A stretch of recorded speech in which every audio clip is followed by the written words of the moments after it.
तोर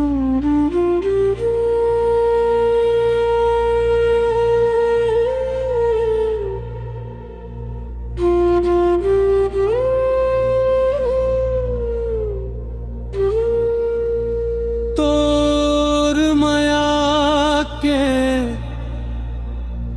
रेंगान मखोगे हो संगी,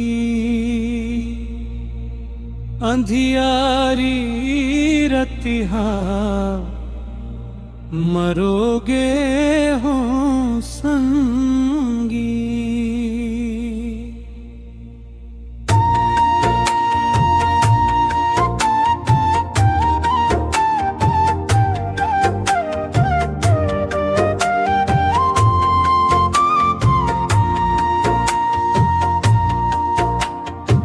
धान के बाली जैसन महके तोर बोली, तोर हंसी सुन के फेर जी उठे हों संगी।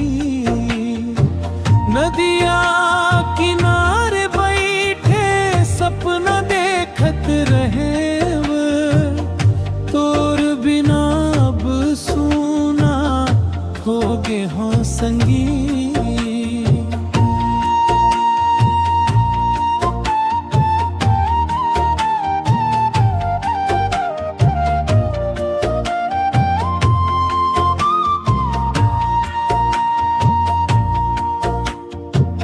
मांदर के थाप मगूंजे तोर नाव रे,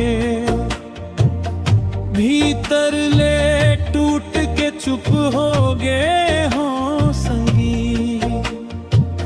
बरसत पानी में याद तोर आथे हर दम, भीजत अखिया ले कहीं दे हो संगी। धान के बाली जैसन महके तोर बोली, तोर हंसी सुन के फेर जी उठे हो संगी।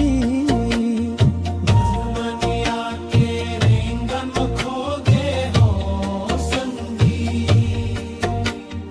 अंधियारी रतिहा मरोगे हो संगी। धान के बाली जैसन महके तोर बोली, तोर हंसी सुन के फेर जी उठे हों संगी।